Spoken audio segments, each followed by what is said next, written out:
नाना शंकरशेठ यांचे खरे नाव जगन्नाथ शंकरशेठ मुरकटे. यांचा जन्म 10 फेब्रुवारी 1803 रोजी मुंबई येथे एका प्रतिष्ठित श्रीमंत पण धर्मशील घरात झाला. त्यांचे वडील शंकरशेठ मुरकटे हे मुंबईतील प्रसिद्ध सोनं चांदीचे व्यापारी होते. बालपणीच त्यांनी घरच्या संस्कारांमुळे दान, धर्म, प्रामाणिकपणा आणि समाजसेवेचं बीज मनात पेरलं. नानाचं शिक्षण काळाच्या मानाने उच्च प्रतीचं होतं. त्यांनी मराठी, संस्कृत आणि इंग्रजी भाषांचं ज्ञान घेतलं. इंग्रजी शिक्षण घेणाऱ्या पहिल्या काही हिंदूंमध्ये नानाचा समावेश होता.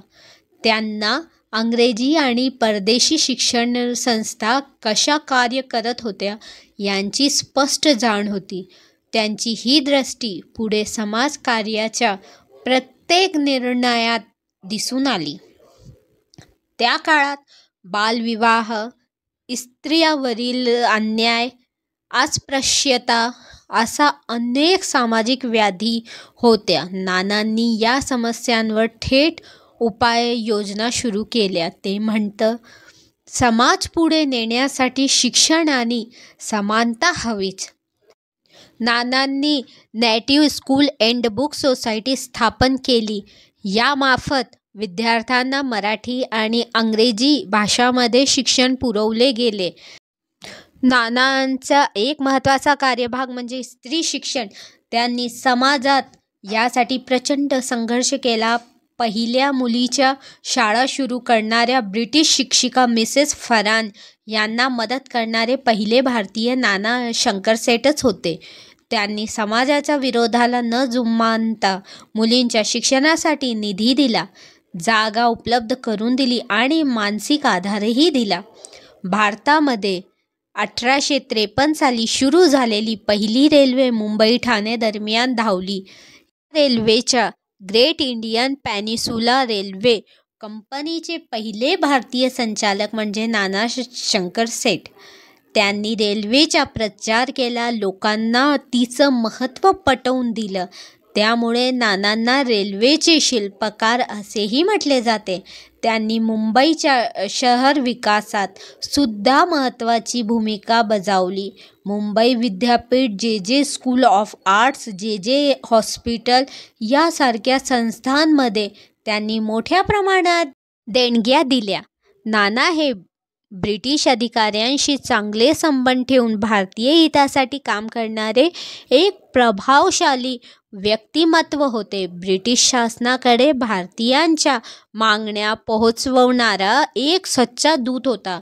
त्यांना जस्टिस ऑफ पीस पद मिळाले, ज्यामुळे ते न्यायदानामध्ये मदत करू लागले. त्यांनी न्याय आणि समाजहिताचा योग्य समतोल ठेवत कार्य केला. 1857च्या स्वातंत्र्य लढ्यात नानांवरही शंका घेतली गेली. ब्रिटिश सरकारने त्यांना काही काळ नजरकैद ठेवले, मात्र कोणताही स्पष्ट पुरावा न मिळाल्याने त्यांची निर्दोष मुक्तता झाली. या प्रसंगानंतरही नानांनी आपले समाजकार्य सुरू ठेवले आणि कुणालाही आकस न ठेवता शिक्षण, आरोग्य आणि समाज सुधारणेला वाहून घेतले. नानांनी आपल्या संपत्तीचा वापर केवळ समाजासाठी केला. अनेक संस्था, शाळा, धर्मशाळा, वाचनालय, रुग्णालय यांच्या स्थापनेत त्यांचे अमूल्य योगदान आहे. त्यांच्या मृत्यूनंतर लोकांनी त्यांची सेवा लक्षात ठेवून अनेक पुतळे, शाळा, मार्ग, ग्रंथालय त्यांच्या नावाने उभारले. नानाचं निधन 3 जुलै 1865 रोजी मुंबईत झालं, पण त्यांच्या कार्याने त्यांच्या मृत्यूलाही अर्थ दिला.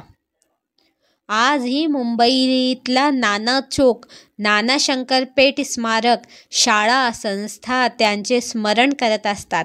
प्रेरणा काय घ्यावी? शिक्षण आणि समाजहिताला सर्वात मोठे महत्त्व द्या.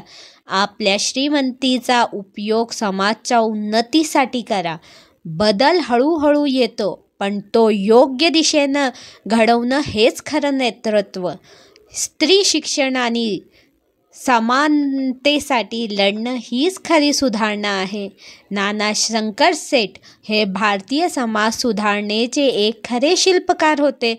त्यांनी आपल्या कृतीतून लोकशिक्षण, स्त्री सन्मान, धर्मनिरपेक्ष विचार आणि आधुनिक भारताच्या पायाभरणीत मोठे योगदान दिले. त्यांच्या जीवनातून आपण दृढनिश्चय, समाजसेवा आणि शुद्ध नेतृत्व याचं उत्तम उदाहरण घेतलं पाहिजे. जय श्री स्वामी समर्थ. व्हिडिओ आवडलास तर व्हिडिओला लाईक करा, चॅनलला सबस्क्राईब करा आणि शेअर करा. धन्यवाद.